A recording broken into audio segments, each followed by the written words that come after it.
make sure the first round of Siege Towers is not going to make it.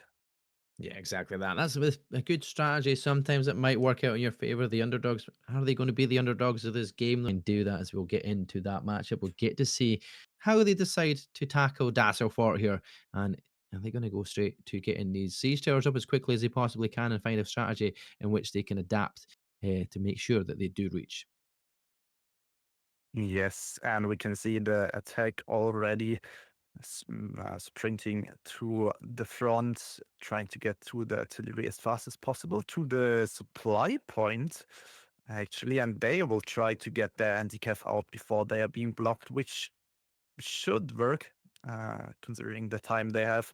And that's the first unit of camels, some failings being brought, and there should be a good hold here against all the cavalry coming from the defense. But the defense is turning around, not realizing there's a trap being called into the gate, which could cut them off here for a good amount of time. And we can see already the first engagements taking part here with the cavalry. I feel like that was a good opportunity there for Eternals because they could force themselves through into that gate and actually stop the gate from being closed.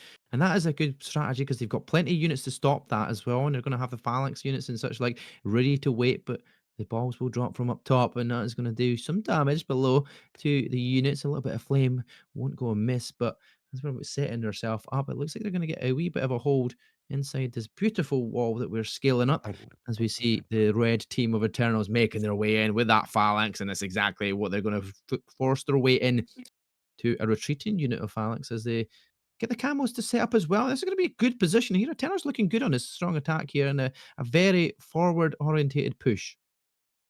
Yeah, we can see Eternals really getting some ground here inside of the city. They will have to watch out from the dual side pressure, but they are kind of working out the backside here. And now pressure comes from up top with the Falconetti. Will they deal with it? Probably not too quickly, but there are just so many, and the Dagorex are being dealt with a beautiful Orochi step there. And now it's just up the walls and to the point. What is Underdogs uh, going to do here? Well, the idea with this strategy that I really do like is the fact that you're going to force the defenders to have to come onto this wall to try and defend it. If they're going to do that, they're going to be in a trebleable spot, which is perfect for them to deal a lot of unit damage as they force their way up here. They are getting shot in the back, though. There is some Hawatches, there is some cannons and such like being targeted into the back of the approaching Eternals, but they're going to get some players over towards that A and start capping it while they try to force some heroes off to defend it, and that might actually work against the defenders here, as you do see heroes starting to be taken out here, and they're down to only 8 members alive at the moment. A is going to be taken. That's going to be extra time, and it's going to be looking good here for Eternals to get more time added. And whether they go straight down onto to that left hand side of the wall and force their way down in towards that supply point, which might be the next phase of attack, or they're just going to go to the tall wall side here on your right hand side. You've got another supply point that will be taken soon enough, but it's going to be a different strategy going into this. Is now the defenders are kind of down a few lives, and it's going to be too many you don't want to lose out on in hero life wise because if you force it too much, there's the opportunity of not having players back for all your units to use. Yeah, unit wise, you can see here the defense still quite good unit wise. They got the same amount of tier 5 units, a lot more in tier 4, but then the tier 3 units are definitely in favor of the Eternals. But just from the numbers looking here, it seems like the underdogs are still in the lead. So we all have to see which kind of units they still have. And there we go. We can see the defense having already lost some of their failings, and of course the first set of units there. But I think the Falconetti did quite a good job in shooting the attackers in the back and just doing at least some damage back to the beautiful push from the Eternals. And speaking of a beautiful push, we can already see Eternals taking the inner supply point and now getting the foot in between the B and the C point. Yeah, some good map control here, making sure they grab that supply point, and if even getting units to support it, and it seems like the defenders are like, right, we're not going to even try and fight it here, we're just going to give it up. They could be retreating and defending the inside scales of these walls, where it's a little bit harder to be trapped for sure, which is always a bonus as a defensive side. You don't want to be in the open where you could be possibly trapped constantly, especially over on that seaside.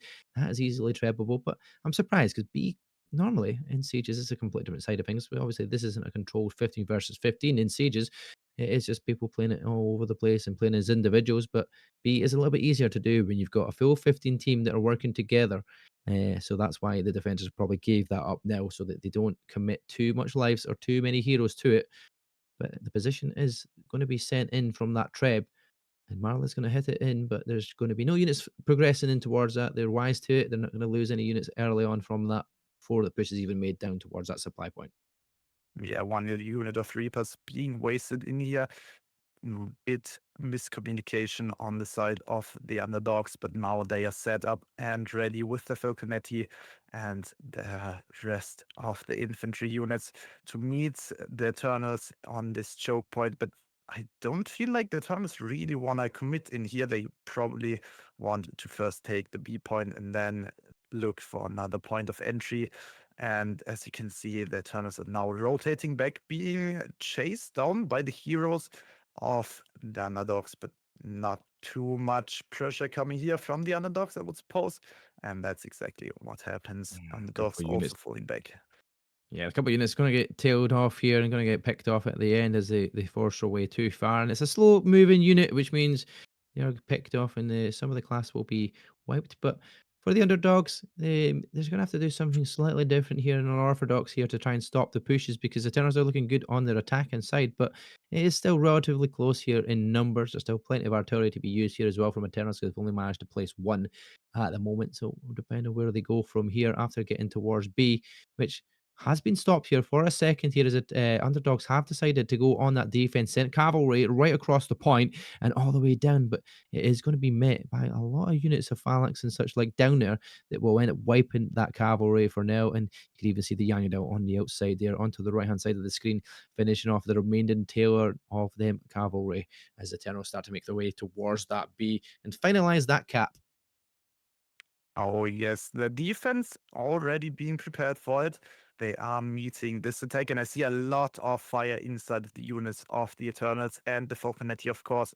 So we will see how the Cocos and Falconetti, as the special units of choice of the defense, will work out against the Lion Ross from the attack. And at the moment, teams are just meeting themselves inside of the gate, and I'm not sure yet how this one will turn out. And at the moment, it seems like the Eternals are breaking through once again and just wiping out the units of the defense. Yeah, it's looking good here. They're looking to keep going and push that pressure on as much as possible as the Eternals start to make their way through. There's really tight chokehold, but with the units that they've got in the background here, you see them cannons firing their fodder all the way through and making sure that that's clearing the path as they make their way in and into a better open space where they can start using them units. But the cavalry charge does come in. It's going to be met though, and it's going to be probably a full unit of cavalry absolutely wiped out once again here from the underdogs. It's unfortunate for them. And there's more and more cavalry coming in from either side and a unit of camels to try and help that push there is Eternals are starting to make their way even further forward as often as they possibly can and try and clear as much ground as possible. Oh, yes. The one unit I have to point out here are the Schutzdieners from the Eternals, the healing archers, just healing all the units up again and again, because otherwise the Eternals would have been stuck already with all the units after another going into their own block. But like that, probably most of their own units will be on full life. Yenyudao's now clearing some of the remainders of the underdogs. But the underdogs, as you can see, are going for flank in the bottom, and we will have to see how this one turns out. I see. Yanyido's being used quite a lot recently here as well, even in sieges and such. Like, I'm assuming they've got a little bit more of a buff from the last time they were used because they were really good, and then they were kind of nerfed a little bit. Then it seems to be they were getting used again. Maybe it's just about how you're using them nowadays and the plan of action with them. But as it's going, Eternals is looking more of the dominant force. But that little push there in the end from the underdogs has managed to wipe out the units that managed to get into that open space. Now they're going to try and force them back through that little chokehold here, and it's going to be a full sea of blue, making their way and making sure that everybody on that Eternals roster are pushed back.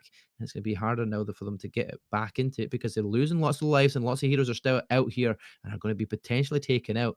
And underdogs might have the advantage in life count.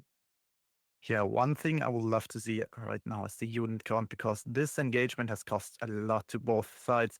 And as we can see here, the Eternals are lacking a bit in tier 5. They have came back in tier 4 and still have the upper hand in tier 3. So still not really a unit lead on either side. I would say Eternals are a bit ahead in units because they have some specials as tier 3 units with them. But the Blue Halberdiers, for example, they will not be able to compete with the Failings. Well, let's see what So we're like on these hero kill side then, because as it looks like it is quite close, and you're seeing Eternals starting to slowly muster back to that full 15. There's a few heroes there that have lost a couple of lives that are going to make sure that they don't die again, because if they do, they won't be coming back in. But yeah, hopefully it's still got a full 15 at least going into this one, for at least one more full push, and it'll be the extra numbers advantage, hopefully in units that will actually work out for them because they have the advantage. They've got the use of artillery choice, but yet to use that as well. yeah, hero killing wise, I've seen like two or three heroes on 2 deaths, but the rest is quite healthy there with only one hero death or less even, which is kind of surprising.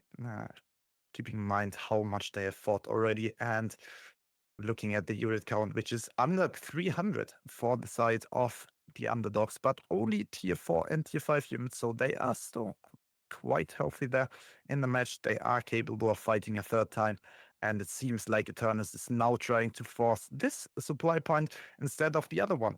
Trap will go to nothing here.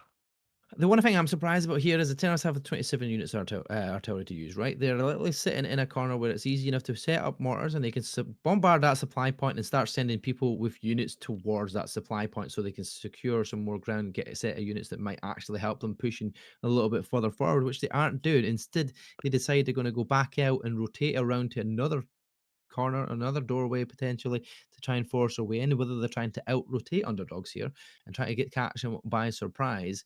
But they've got 7 minutes to do something, and they could have used a good artillery phase there to kind of wipe units down and make it even easier for their next push.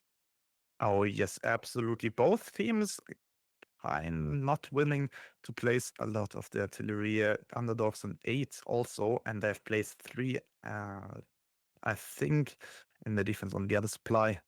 Uh, but we will see when the teams will be willing to set their pieces of artillery because they will do a big difference. We can see one Culverin being placed from the defense and a mortar, 2 mortars being placed from the attack, but they have to place a lot more than that if the Eternals want to break through here. Yeah, definitely. I'm surprised they're going back to this Bayside gate where it was a. It looked good and promising to start, but they did get the advantage for a little bit. They gained some ground, but then they did get a little bit of a massacre against their units in that position that they were at because there was a good wee flank coming in from underdogs and they managed to make sure that they didn't make a push. But we're now down to 6 minutes or just under 7 minutes, sorry, should we say. But they've still got only 3 trebs left, but still 25 pieces of artillery and yet to force anything major with it to use as an advantage because the underdogs are limited with what they can use on this defense, especially in these positions, because there's nowhere really for them to set up any artillery that will actually benefit them for an extended period in the defense. Yes, and now we can see another rotation to the other side. Every rotation costs them 1 or 2 minutes of the remaining time. And this time, I hope they are ready to spam the artillery here because almost everyone has 2 more pieces of artillery and they should just set it there, set 50 mortars and just bomb the whole supply point so the underdogs have no chance of staying there. And then just take the supply, go to the endpoint and do it again because they have still 25 pieces. That's enough for two defenses there. And as you can see now, it's happening. A lot of artillery is being placed everywhere, those red silhouettes of the mortars and ballistas. And that's exactly what we want to see here. I think I've said it about 3 minutes ago. I feel like Eternals are Yeah. listening to us and they're like, right, we've got all this artillery, let's get it used and let's put it down. So now they're doing that. They're setting up all these mortars.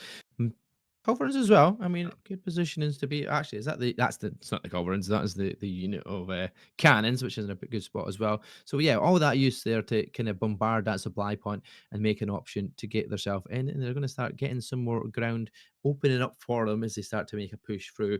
And hopefully they want to keep all their units because there is a player playing around in the back there. Is that an Adachi player as well in the distance there that's trying to look for a little Yes. supply point push? But he feels like he's just trying to like bait the players around the back, but hoping nothing else happens. There's also another player looking to do something here. And you can see players on that left hand side of your screen making their way through that hole into the wall as the push comes in for the Eternals, and they're doing it as quickly as they possibly can because there is a flank coming in, and the units are going to progress over from that supply point side. So where is this position going to work out for them? Because they're in an open ground, but there's three ways of the defense to make it towards them and close them in a tight hole chokehold here. Oh, the flames are just so painful from the Eternals. They have set them up perfectly in the middle of the units, and they can now make the magic go into the units of the underdogs. You can see one unit of cavalry going into the flank, but not working out too great because all the other units were wiped so quickly by the flames being jumped now. But it's just a little Yeah, too late here.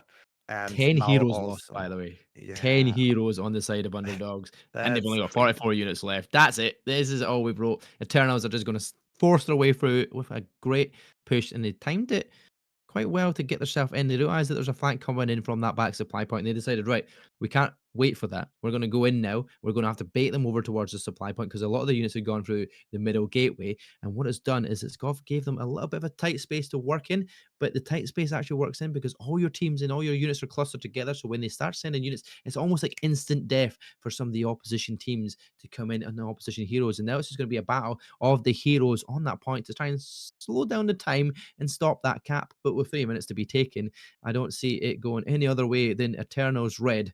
And that is looking that way because there's no units going to be to support it. And Eternals will just wipe the floor with everybody that's remaining. And that'll be a good, solid attacking round on our hands there from Eternals. Absolutely, or some more heroes on the point, but being forced off now. Companion cavalry just amazing in killing heroes. And that's exactly what you can see here. One after another is dying. The last 15 units of the defense are now approaching in the phalanx, but they will be dealt with in seconds here. And the point will be dealt with as well, as we are now officially one game in, and we got Eternals with a 1-0 lead. And on the attack, we can see a lot of mortars already being ready to be placed against all the Kulurines in the defense, and we'll see how it will work out. I only see one musket in defense. We might see already Eternals being capable of maybe at least taking down the Siege Towers twice, which would be already a great achievement.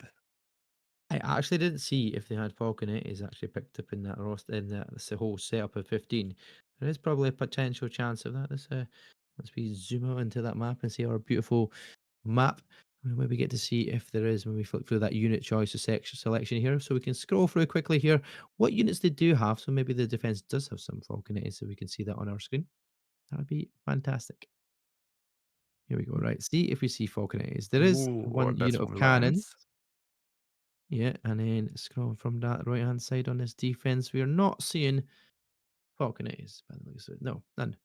Yeah, so not going to look to use them in any position yet so far on that defense from Eternals and not going to use any culverins or well not too many culverins. They've used a couple now. They've put three down and they've obviously used the in-map ones that are already there, which helps to start off with to get some damage done to these siege towers. And this far right one you can see is being bombarded with relatively quickly and will be the first one to fall, no doubt. But it's not been pushed, so there's no point in taking shots at it yet. Just wait till they start making it closer and closer to the wall because it gives you more time, which people don't really think about. In the end, they let it go down really quickly instead of the waiting it to almost at that wall, and then there's even longer for them to try and get that time back. It's a good time waste. Yes, absolutely. Not taking down the siege towers is probably the longest time waste you can get. It's even long, and then letting the siege towers respawn. We can see the defense is aware of that. They are leaving the middle siege tower on 1 HP. I hope so, as a can shot just hit it. It's on one shot now, the left hand one as well. And oh my god, that's a quick destruction. And the left hand one as well. with just around half a minute less time gained than the Eternals could have got from that, which is kind of sad to see because usually the teams are capable enough of communicating between each other to just leave those siege towers on 1 HP until they almost reach the walls and then just throw a musket bomb or just shoot it with a short bow, and that's enough in the end. Eternals are a bit afraid of the siege towers reaching the walls and now have to deal already with the second set instead of in 30 seconds. Yeah, well, that is true. But you've got to remember as well, there's that second wall in from this Dasuo port where you can set, you see a couple of sets of culverins and set of artillery in the back. You can set your culverins that far back. It's harder for the opposition there to bombard it with trebs, right, and stop it, or even set up any mortars, for example, to try and target them. So if you get them to like 1 HP, that's the ones that you can just use in the back there in the end to finalize these kills when they get really, really close. But it's just about telling your teammate that's in the back there with that artillery, go, right, take out this right side tower, take out this middle one, take out the left one, whichever one it is. And if they work that well, that's what they can make sure they waste even more time for the attacking side for underdogs to try and not even manage to make any of these siege towers reach that wall. Yes. One thing about the back culverines I think many people don't know is the further you place a culverine in the back, the less damage it will deal. So placing a culverine in the back makes it more secure, and most of the time, that's just the perfect situation to be in because you will be able to shoot all of your shots of the culverine onto siege towers. But placing it too far in the back can even half the damage the Wolverine is dealing. So you have to be really creative sometimes where you place them to not place them too far in the back, but still have it safe. Xehanort just fell to his death from the top of the siege tower. That's Uh, a life you don't want to lose. That is unfortunate for the underdogs. They already lost the player that pushed up on the wall. It was a sort of short sword that went up and got caught out here. Eternals managed to pick him off. So there's 2 lives lost for the underdogs, and they're yet to like maintain any walls or secure anything yet at this moment in time. But they have used the ram to get make sure that gate is down. So there opens up an opening at least. So if the CSRs don't manage to make it, which they potentially will make it this time, I've asking, I think, because there isn't any artillery pieces really that are going to deal enough damage, and the Towers have only got 4 left to place themselves as well. So I think this is going to be the round in which the Sea Towers will eventually make it, but the amount of time that's been wasted has been pretty good there from Eternals. Yes, 2 rounds of siege towers being destroyed now is a good job from the Eternals. That's exactly what you want on the Zoo. 3 rounds of siege towers is really hard to do. And as you can see, the lions that could have taken down the siege towers are now located in the front gate, shooting out. You've seen some shots there. And this means the underdogs have to be careful where to place the units because they are looking to this gate at the moment. And I think they will have to overthink that strat again and probably road towards the siege towers. When the Yeah. shoot stealers in the back being trapped, that's painful for the defense. Yeah, well, at least the defense can get themselves back and solidify themselves inside these internal walls, which is what they're bound to do. Got plenty of heroes up front, but their units are still sitting back there. There's a few just through behind that gate. But they'll be looking to try and make a push here. It looks like they're all clustering up through the gateway, and this is going to be a Oh surprise kind of my counter attack god, here. This is going to be an interesting way to that's bait them out and stop them pushing for even longer, which is a good opportunity because it's an opening and they're going to get out. They're going to get some ground gained here on this defense, and the Tenors are looking to try and wipe the floor with units as they make their way out and start wiping out oh, some units. but It's the a good trap. wee I think that's working out well for them. They're not losing too much, but they actually are slowing them down. And there is going to be Redface, so he's gone up and going to cap the zone himself. Well, the fight consumes on the outside here. The cavalry charge comes in just before the phalanx units was going to move, but thankfully for the phalanx, they managed to brace just in time, and the cav will be wiped out. It looks like Eternals are willing to give up some numbers here to slow down the time, to slow down any pushes, and at least get some trades on units outside the main wall, which is good for them and might actually work out in the long run for them. The Eternals just had the perfect placement of the units, making sure the underdogs have to push in front of this gateway and making sure their own lion draws and also the hussars have perfect charge and shoot angles into the side of the underdogs. But in the end, I'm not sure how much is lost now for the Eternals. Maybe we can check the unit count so we can have a quick look at the numbers. And number-wise, I would say that's a victory Not too for bad. the underdogs, but not too bad for the Eternals. And only 2 minutes 50 left. So with a point cap, it might go up to 5 or 6 minutes. We will see. That's 6. even 7 minutes or 6 minutes 40. I wasn't sure how much it really gives. And that's still a limited time for B and C. But as you can see, it I seems think like Eternals have lost one player, by the way. It looks like they've lost lives enough because they're not coming back in. I don't see a countdown timer. Maybe there is one coming in. Maybe somebody's still to come back. But looking at the kills and the deaths here for Eternals, it looks like a few of the units, the heroes have died once over on that right hand side in the defense, but nobody's and died 15 versus twice 15 or again. 3 times. There we go. That's what I was thinking. It took a long time. It felt like, but yeah, a good commit in the defense. It was kind of slowing them down for a bit, but obviously now that they've got themselves inside, that's a quick B take. Which you seen it last time round. It was a lot longer to take that B side in comparison to what the underdogs had just managed to wipe it for. But Atenas are like, right, we're going to hold the chokeholds. We're going to hold in from the defense, give them the time, and then hopefully, with the amount of units that they've got here, they can hold off on any attack and make sure that underdogs don't use this time wisely because they're going to have even more time to potentially use their artillery and use it earlier than what the Eternals did on their attack. Yes, absolutely. And you can see the Eternals now setting up on the left-hand side on the B point, I would say, why the underdogs are all gathered up on the C point. So now we will see a quick rotation from the Eternals. Information is gained, and the information is key here. And I felt like the Eternals didn't have the information. The underdogs were all rotating as they now make their way to the supply point, and are being met by the first mortar. Maybe How he was baited Mortar cancelled. at least anyway, decides to cancel against that and make sure he doesn't do that. But as they've noticed, they've got players pushed up. They're not taking their units too far because some of the units are a little bit slower pace moving and they don't want to push them too far up and then get caught out when they do try to rotate and out rotate the Eternals defense. But the Eternals are wise to it. They've got a unit at least in the middle gate waiting just in case they do get there quicker. But I think the internal passage between there is going to be a little bit quicker to make that rotation, and it's going to have to be really quick here if you are Eternals because you don't want to be caught out in one of these two openings that are free. But I don't see it happening. The heroes will get there, but the units are a little bit lackluster.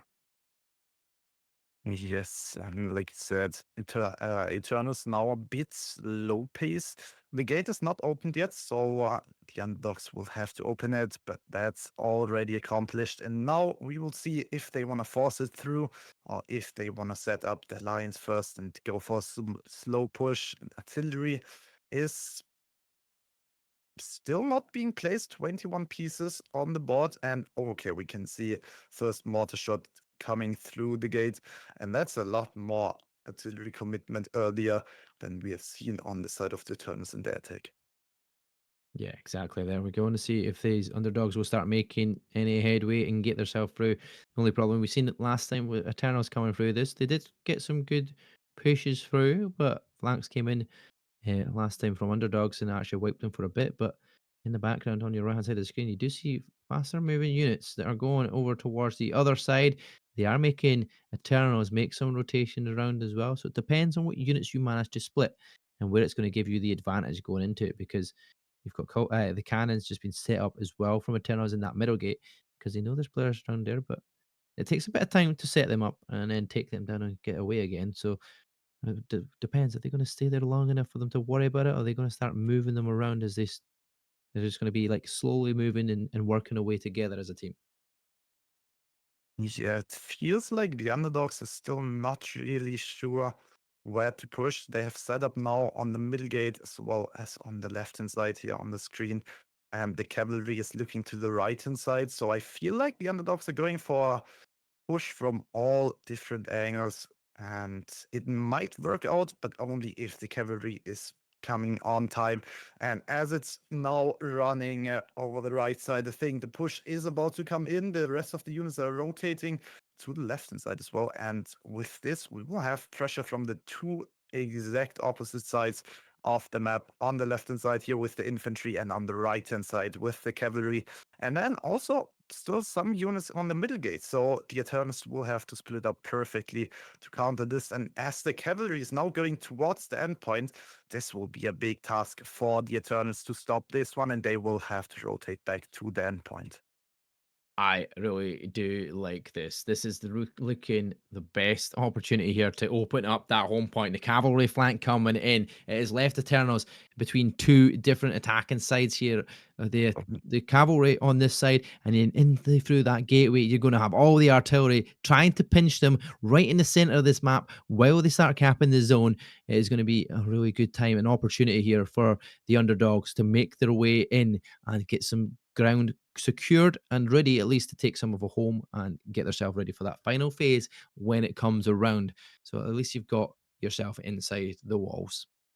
And a perfect rotation from the underdogs, taking the space they need, and now they can just set up the units. The cavalry also escaped from the point and can now be used again into this fight. And with that, underdogs really in a great position, flames shooting in. And like that, this might change the outcome of the fight. Yeah, I mean, it's a very even hero fight at the moment. We're at 11 versus 11 just now. The fight's coming forward, though, and underdogs using the Trev to try and find their advantage as they make their way forward with the Flames and the Phalanx units, getting themselves some headway down the center of this map and trying to get themselves in a secure position where they can guarantee themselves that supply point on your left hand side and also a chance to make some headway in towards the zone and towards capping home because the attacks have both looked good, and these have both been completely different strategies going into it. The flank with the cavalry has worked out in their favour. They've still got 6 minutes to take home, and they have the advantage in terms of unit kills. They've managed to wipe out even more heroes here as well. They're only down to 8 for the Eternals defense, and now they make the push. You can see the cavalry on your left hand side of the screen, the artillery going down through the mid of the map. This is going to split Eternals having to go two different directions with less units and less heroes to fight it. And it looks like underdogs are going to make that pinch work. Absolutely, you can see beautiful strategies from the underdogs. I'm not sure if KFED is the shot caller of the team, but the shot caller is just making absolute huge work here for the attackers, pulling out great strategies. And with that, the endpoint looks really unsecured. All the artillery that is left is now being placed by the underdogs. And as you can see, the remaining defenders are rotating back from the point into trap open space. I would not be surprised if a trap is being called here. And as you can see, the Oh, trap is already flying in, hitting a lot there. And that will not be the last trap, as the attackers still have 3 remaining, which will cause devastation. yeah, there you go. There comes the Devastating second one damage. already. There's units moving. They got hit by the cannon. It stops them for a second, but by the time that treb does come in, it will be into open space by the looks of it, unless Eternals don't know it's aware of it. But nobody, thankfully, goes in the way of that one.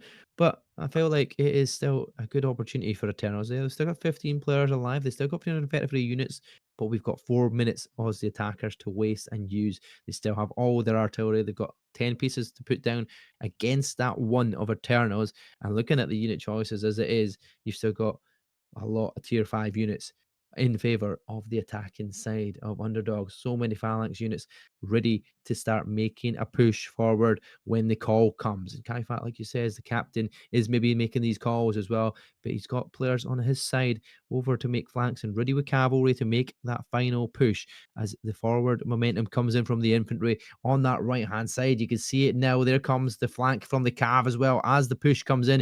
It is working as it should. It's in tandem with each other. The make is on towards that point, and instead of making their way through the point, they're starting to do that with the flanks units, but they're all secured on point, ready to finalize it. The final treb about to be called here as well, and that's going to wipe so many units and so many heroes as they're down to 10 heroes left alive. That's the count done. Absolutely beautiful push. Off a few units at least, or even some hero kills along the way, which might actually give you that advantage. Remember, we said there's a couple of ways to win this, and that is either having two of the zones held. We're on the map, so we will just focus on the things we can see. And I hope we'll be seeing most of the fights, but sadly, we will not be able to see everything at the same time. And now, as we start, we can already see a split off the side of the Eternals. They're going for A and C, which is one of the strategies I've mentioned before, while the underdogs are going for B and A. So C will be almost free to capture for the Eternals, while B will be free to capture for the underdogs, and A will be probably first point they will be fighting about. So we can see here the A point being contested by both teams with cavalry in the first place. Camels on the side of the underdogs are the only anti-cav already on the point, with the phalanx supporting it now. And one unit of phalanx on the side of the Eternals also on the point here. So A point will be kept now by the underdogs, while the Eternals are now also making the way to the B point. And there you go. You see that on the screen there. It pops up right as soon as they capture that A zone that it says the home base of Eternals is at risk. You've got 106 seconds to make an opportunity to go towards it. Sometimes a wee sneaky play can work, sometimes it can't, but there's the opportunities there to now try and take some time of that 100% marking on the screen above it. Thing with this overlay on Grasslands, it's great that you can see more of what's happening. You can see all of the details a little bit more clearer and bigger, and it is all there ready to watch. And because they've gained that zone, they're already in a winning position if you're an underdogs. But it's 10 full minutes that you've got to face this if you don't capture any time. So whether they decide to push down towards that home base or they just try to hold on here, we will wait and see because there's plenty of things going on around. Redface's unit's going to find every here as he manages to find one kill, and there's another unit killing Gok Turk, which is going to be 2 heroes down, and that's a total of 3 heroes from Eternals lost already, and not really major battles being had yet. Yeah, the first fight on the A point didn't went into the favor of the Eternals underdogs. Very dominating there, being down 0-1 now, working their way back into this field battle and starting with a strong fight on the A point is great for them. And as we can see, the heroes already Ogul Bay being taken out once, and then as we go down the list, 2 more players with 1 death on the side of the Eternals, while I think nobody died on the side of the underdogs yet. So great start for them. Yeah, definitely great stuff. I can't lie though, when you says they're making their way back, I got a little song in my head and I started singing it along and kind of got carried away. And I was like, I'm working my way back to you, but they're not working their way back to anybody at the moment. It's a good few bits of artillery though is getting place here from the underdogs as they're holding in this B zone, and I feel like B zone is crucial because it is. You're not going to go and pick A and C right as your 2 defensive spots because the rotation between it is so difficult. B and A and even B and C, the rotation's a little bit easier, but you've got watch overlook from that A side over on towards B. So if you put up ballistas down in there when they make that push, there's a chance to get some ballista shots in through the B zone as the Eternals would make that push towards B. But they've got artillery, they've got the cannons set up, they're trying to bombard the units inside that walls of underdogs. And Eternals will just try and whittle down as much as they possibly can. But we'll have to wait and see if we see that number depreciating, as we do see a couple of getting knocked off, just as that's said. So if they can get a few good kills, it's not going to be loads, it's not going to be major, it's not going to make a massive swing in the game, but at least it's units killed and an opportunity to potentially make the players have to rotate out. And as you said that, the underdogs fell back a bit, but still being strong with some of the paladins on the point. And now the Eternals are looking for their entry point, rotating all the way to the right between the A and the B point. So there might be the opportunity for them to go to the A point as well, with I the am underdogs being separated. going to butt in for a second because I'm looking at that mini map on the screen, right? And there's a guy that is Oh, a yes. very long distance around that is looking to go in towards that home point. I don't know if he's going to get it. He's down this right hand side. It is going to be Pizduke, who does the MVP of the last game, but there is a unit sitting there back waiting. So that's going to be who wins this fight. You did see a unit of red coming from there, and it's Redface taking on Diabark as well. So the fight will be contested over on home, but also you see Eternals making their way towards A at that same time. So it's going to be two major battles going on. It's still at risk. The base is at danger, but are they going to be able to win the fight down there? Or is Eternals going to be able to wipe the floor with underdogs over on A? And it looks like it's a swarm of red for now, but you see the rotation coming in now from underdogs as they start to clear that A zone and start capturing it. Can underdogs make their way and stop that capture?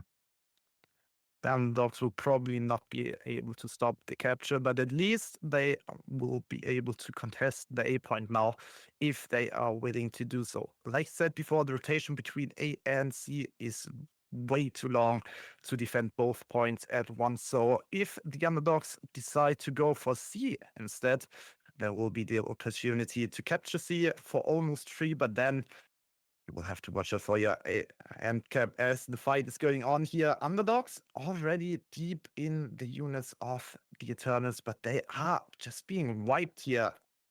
And it feels like the underdogs don't really get a hold into this fight. No, definitely not. This is the risky part now you've got, right? Both teams still got their bases at risk, right? Because the timer didn't count down here for the Eternals base. And that fight is still going on down towards that home base. Redface is not managing to come out on top yet. But any swift in momentum, you can see that Polax on that right hand side of your screen, just below the underdog's name tag. They're trying to make their way towards that home base. And that's a chance that maybe both home bases get put under attack and put under immense pressure. And if anybody gets a slither of hope in there, they'll be looking to try and take that percentage down. And that's it there, done at risk. You see Red taking a few seconds off, and it's going to be a little bit more here because he's still making the fight down there and he's still staying alive and he's on his own doing all the work. It's unbelievable. Yes, the fight on the A point was just a bait there. It's still going on, but the endpoint was already kept for almost 2 seconds, which means now the underdogs are really in the lead. Because for those who are not familiar to the rules of those grasslands battles, the percentage is the first thing that counts in the end. If you have more percents than your enemy, you will immediately be the winner when the timer goes to 0. If if both teams have the same amount of percents, then it will be all about the points. Who has more points at that moment will be the winner. So those almost 2% are enough for the underdogs to be the winners of this match if the Eternals are not able to capture at least 1.75% of the underdog space. Yeah, it's a small, minute number, but it all counts. Underdogs, so are winning on their fights. Every single win of this fight is working in their favor. They're up on numbers. They're up on lives and heroes here as well. They're up on percentage. It is looking good for the underdogs. And if they're holding off here on B as well, as the Eternals try to make a rotation round, they're trying to get flanks in. Strand, the captain of their squad, the captain of the ship, will potentially fall here as he's trying to make the rotation with the cavalry, but it's not working well for the Eternals. None of the units are getting anywhere through into that zone. Strand tries to make the back flank, and he'll be met with Zahir as well. And it's looking good as Zahir does find a kill in that meantime as well. So I speak about the name, he gets a kill. That's a good wee opportunity there for him. Redface will find the captain Strand as well. And now that's even more life count in their favor. 15 versus 12, a 270 unit advantage. Underdog with percentage advantage. Underdog in control of 2 points. Yes, underdogs really looking on the upper hand right now. This will be probably the last fight the Eternals are able to take with only 3 minutes left. So they will have to take this B point and then go either to the end cap of the underdogs or to the A point. But they first of all have to take this B point, which is so strongly defended by the underdogs with flames and all the failings. So already this fight will be a tough task for the Eternals to accomplish. Yeah, it is an uphill battle at this point. Everything is against you. Every single stat on that screen is against you, other than the life count at the moment now, because they've eventually found a kill on one of the underdogs members. But I feel like this is just a matter of time. 2 minutes that is going to be the remaining time, and it feels like it's going to be all but over here for the underdogs. Oh, no, not the The underdogs, the the Eternals. Eternals. I mean, yeah, it's going to be all but over for the underdogs anyway because they're going to win it. I guess it's still going to be over, isn't it? It is still going to be over, but in a good way. Yes. The Eternals are now fighting for their lives here, not really able to get anything done. The last remaining units will be wiped soon as the phalanx are being jumped, and the phalanx that's being brought on the top of the screen right now will also be met by 5 phalanxes and a ton of heroes from the underdog. So no chance for that one to really get anything. And more Strand capture. with the next phalanx is also being met by so many more phalanxes, and as you have mentioned, the cap is just extending here as the lobster is on the point. Nobody was paying attention to the end cap. And with that, it's almost impossible for the Eternals to come back, if not really impossible. I don't see any possibility for the Eternals to do the magic. And with that, we will pretty sure see the underdogs take this round and take the victory, as the lobster even killed the short, so this is just continuing to cap the endpoints. Add an insult to injury as we do see the final kill going in there onto that Chopster doing some fantastic work.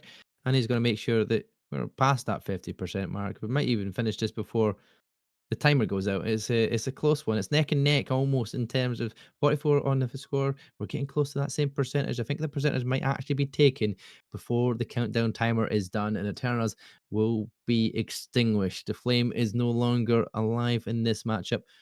Managed to stop the taker though, and the timer might actually win this one. But either way, underdogs will come out victors in our field battle decider. And it is a very well played strategy from the underdogs, and they come out on top in a very dominant performance from them. Absolutely. The underdogs now taking down their enemy's home base to 31.5%, which is rare to see because usually you take like 2% and that's where you win it. And you never get the opportunity to take 70% of your enemy space. But well done by the underdogs. They really